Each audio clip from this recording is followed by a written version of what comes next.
What's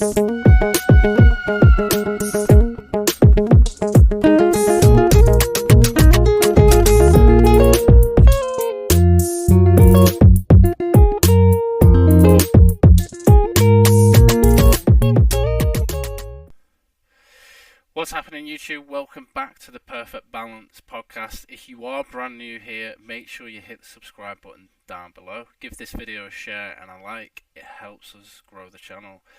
And if you are in the fitness industry, or maybe you are a health and fitness coach, you're wanting to improve your social media presence and gain more clients and attention, go over to the Perfect Balance Instagram page, Perfect Balance 101. Drop us a DM and we will try and figure things out for you going forwards and help you improve your growth for your online presence and your fitness business. So go over to the Perfect Balance Instagram page at Perfect Balance 101 and we look forward to hearing from you. Now, in this podcast, I want to discuss a big topic of what I've sort of delved into recently, and that is Westside barbell versus USA weightlifting. So for those that don't know the backstory and you don't know who Louis Simmons is, you've been living under a rock, may he rest in peace, the godfather of strength and conditioning, in particular when it comes to producing powerlifters and just raw strength. In his later years, Louis Simmons did also work with track and field athletes, and in particular when it came to increasing speed and power, long jump, triple jump, events like that, just raw power.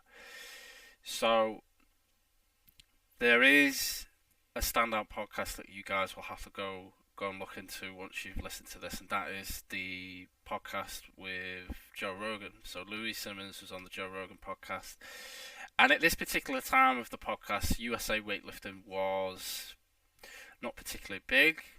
I think CJ Cummins was only just coming onto the scene.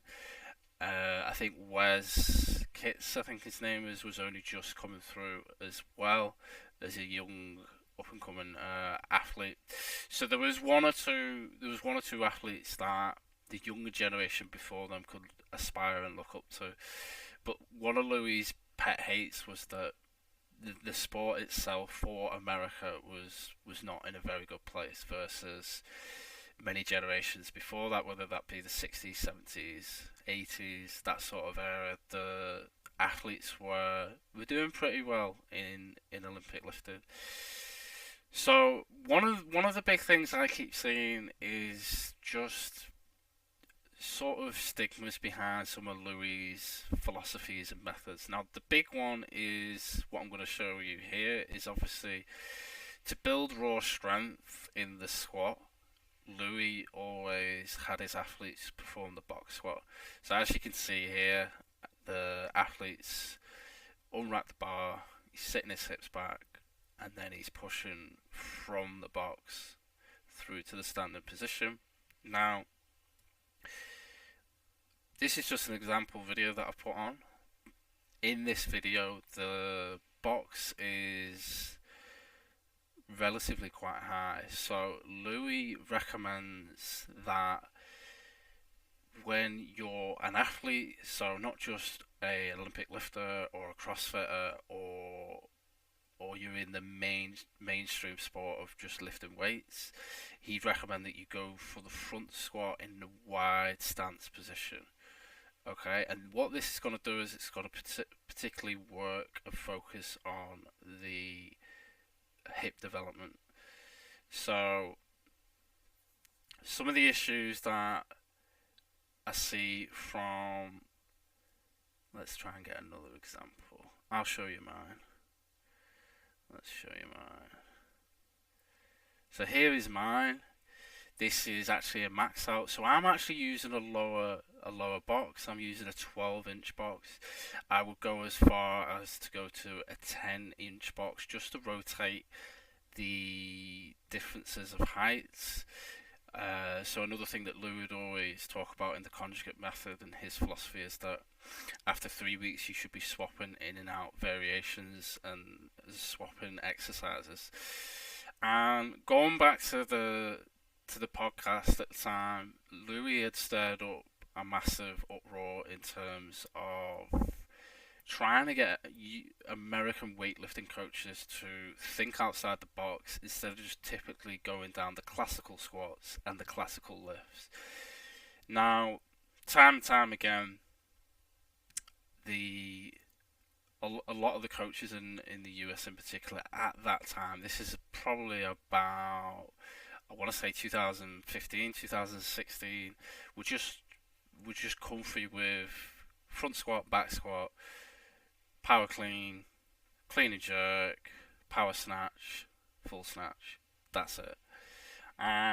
Everyone was looking at China in particular at the time. They still look at China and they think, how are we going to catch them up?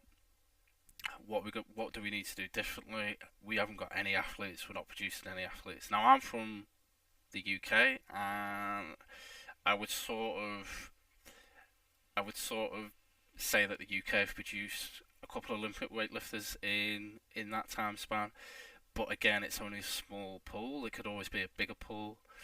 And maybe for those that are listening in the UK as well, you could take this away and maybe add it into your training. But I'm going to use my own journey as an example of this. This is as I'm showing you right now, this is my max effort on the wide stance and a 12-inch box. Now, after running this 3-week wave, I then went back to the conventional squats for another 3 weeks, and then I went to the gym not long ago, and I actually had to do some of my percentage work for the front squat. And when I'm doing my front squats now, the weight that I'm doing here, so I'm doing a 110 front squat in this video. When I had to do a 110 front squat without the box in a normal Olympic lifting stance, it was a hell of a lot easier. And I mean a hell of a lot easier. I wasn't using a belt, I wasn't using knee sleeves, I wasn't using anything, and it was going up like it weighed nothing. So a lot of the stigma that I see from the sort of weightlifters, even now, even in recent years, within the last 12 months to 2 years, I've seen on YouTube, they're on YouTube, they know who they are, and what their argument is that this won't work, and it won't convert over to Olympic lifting. Their excuses is, as well, is that they've done this before and it's not worked for them, which in my personal opinion, if you don't think this has worked for you, you've done it wrong, and you've not included enough accessories to push this through. Now, they would also argue that, China won't do this, Russia won't do this. You never see them doing it. But my argument to that is China and Russia are not going to show you their variations in their squats. And everyone knows, even when it comes to a Worlds or an Olympics, they're still bodybuilding, they're still doing all their heavy weights in the training hall. They're showing everyone what they're doing apparently. Now my argument to that is they're not going to show you a box squat. They will do box squats, but they're not going to show you that. They're not going to show you pin squats. They're not going to show you snatch deadlifts as frequently, or different variations of snatch deadlifts, whether it's deficits or just different forms of grips and things like that. They're not going to show you all this because they're not going to want to give all their secrets away. They're not going to give the sets away and the rep ranges and things like that. It's just not going to happen. So, yeah, I just wanted to cover this in this podcast as I've gone through this journey over the last 6 to 8 weeks, and I've seen massive results, and I'm only in the CrossFit side of it. So for CrossFitters as well, I mean, I've seen, to be fair to a lot of coaches, I've seen a lot of CrossFit coaches use the box squat. However, they've used too much of a higher box. Again, I would recommend 12-inch to 10-inch and swapping it in and out with the classical Olympic lifts.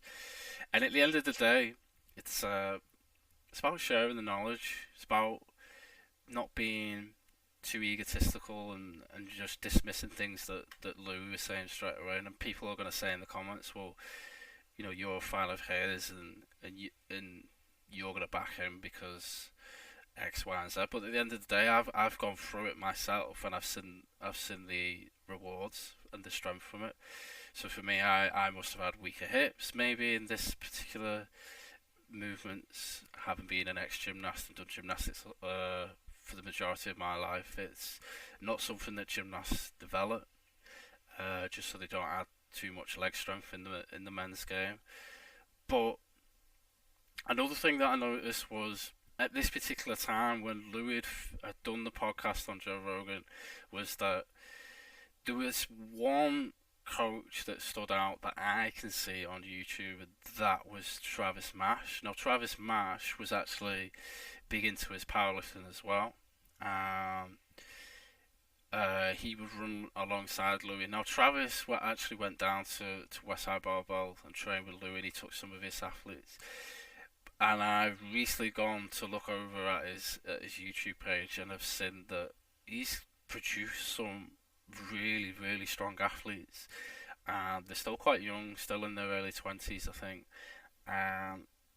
Has he took everything that Louis said? Not everything. Did he agree with everything? He didn't agree with everything, and he said that on the podcast that I think he did with Louis anyway. But the point is, he's adapted it, and it's working for his athletes.